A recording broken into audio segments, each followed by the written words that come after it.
No princípio havia um só idioma, um só povo, um só coração compartilhado por toda a humanidade. Depois do grande dilúvio que limpou a corrupção da terra, Noé e seus filhos deram início a uma nova geração.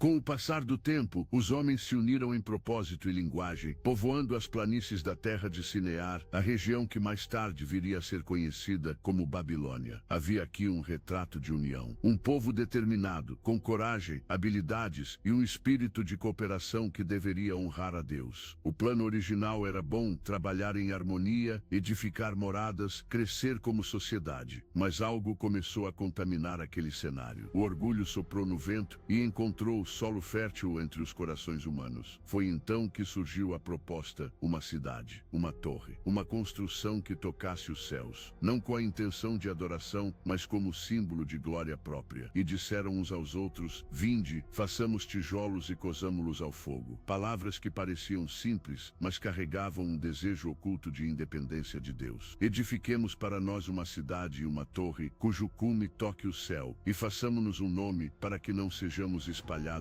pela face de toda a terra. Que ironia! A unidade que deveria nos aproximar do Criador foi usada para nos afastar dele. Eles queriam evitar a dispersão, criar um império centralizado, um monumento à ambição humana. E começaram a trabalhar, tijolo sobre tijolo, projeto sobre projeto. E Deus observava. O autor de Gênesis registra que o Senhor desceu para ver a cidade e a torre que os homens edificavam. Não porque ele precisava ver de perto, mas para demonstrar que ele estava ciente. Porque mesmo quando o mundo se esquece de Deus, Deus nunca se esquece do mundo. E então ele disse: eis que eles são um só povo e falam uma só língua. Isto é apenas o começo. Agora, nada do que intentarem fazer lhes será impossível. Em um momento que parece de juízo, encontramos misericórdia. Deus intervém, não por inveja da capacidade humana, como sugerem as interpretações equivocadas, mas para friar um caminho de autodestruição. A confusão das línguas foi um ato de graça, a divisão, um sinal de cuidado, pois o verdadeiro perigo não era a torre em si, mas o coração independente com o qual ela era erguida. Vamos imaginar a cena. Um dos pedreiros no alto da construção vira-se para seu companheiro: ei, passa-me mais tijolos. Mas o outro responde em um idioma estranho: was meinst du, o que? Je ne comprends pas. De repente os rostos se enchiam de confusão, os gestos não se entendiam mais, o trabalho se interrompeu, a missão foi abandonada. Deus fez com que a humanidade voltasse para seu plano inicial: espalhar-se, multiplicar-se e encher a terra segundo a sua vontade. Um jovem, olhando para seu grupo frustrado, disse: isso não faz sentido. Estávamos tão perto. Por que isso está acontecendo? Um mais velho, com os olhos embaçados de lágrimas, respondeu: talvez tenhamos nos esquecido de por que começamos. Talvez em nosso orgulho de subir ao céu, tenhamos deixado de ouvir o céu. E o nome daquele lugar se tornou Babel, um trocadilho hebraico com a palavra Baal, que significa confundir. A torre permaneceu inacabada, a cidade abandonada. Cada grupo tomou um caminho diferente, falando agora línguas distintas, criando culturas diversas, espalhando-se por todo o mundo. Mas a história não termina aí, porque mesmo diante da queda provocada pelo orgulho, Deus continuou guiando os passos da humanidade. Séculos mais tarde, outra torre se ergueria, não feita por mãos humanas, mas por um plano divino, a cruz de Cristo. Ali, em vez de divisão, aconteceu reconciliação. Ali, o que Babel dividiu, Pentecostes restaurou. No derramar do Espírito, línguas diversas foram compreendidas como uma só, e o Evangelho começou a alcançar todos os povos. Isso nos ensina algo profundo. A verdadeira comunhão não surge de um projeto humano, não é forjada por acordos diplomáticos ou por construções monumentais. A unidade nasce da humildade diante de Deus. Quando tentamos alcançar o céu com nossos próprios méritos, como em Babel, criamos distâncias, mas quando nos ajoelhamos diante do Senhor, Ele mesmo nos eleva. Como diz Tiago 4:10, humilhai-vos perante o Senhor, e Ele vos exaltará. Pense por um instante, quantos projetos, ideias ou relacionamentos começamos com bons propósitos, mas nos perdemos no meio da construção coração. Quantas vezes nosso desejo de realização pessoal abafou a voz de Deus? A Torre de Babel continua se erguendo hoje, sempre que buscamos nossa própria glória à custa da obediência. Mas ainda há graça. Deus continua intervindo. Às vezes ele permite confusão para nos proteger de nós mesmos. Às vezes para nos lembrar que sem ele, qualquer torre, por mais alta que pareça, está fadada à ruína. O caminho da restauração é simples, embora desafiador, colocar Deus no centro, substituir ambição por adoração, trocar as torres que constroem distâncias pelas pontes que geram comunhão. É olhando para Cristo, aquele que desceu dos céus em humildade, que encontramos o verdadeiro caminho de volta, não uma torre que sobe, mas um Salvador que desce para nos buscar. Que esta história antiga fale ao seu coração hoje. Ela não é apenas um relato do passado, mas um espelho da nossa realidade presente. Que possamos escolher construir nossa vida, não sobre o orgulho que divide, mas sobre a comunhão que une. Porque onde Deus é esquecido, a divisão sempre começa. Mas onde Deus está presente, até os diferentes idiomas se harmonizam num mesmo louvor. Antes de sair deste vídeo, pergunte a si mesmo: estou construindo para minha glória, ou para a glória de Deus? Estou buscando unidade verdadeira, ou apenas conveniência? Que o Senhor nos dê graça para discernir isso. E acima de tudo, coragem para mudar de direção quando necessário. Se esta mensagem falou com você, medite nela em oração. Compartilhe com alguém que precisa ouvir e continue conosco nesta jornada pelas Escrituras. Há muito mais para descobrir, refletir e aplicar. Até o próximo episódio. E que o Senhor te conduza em humildade e verdade.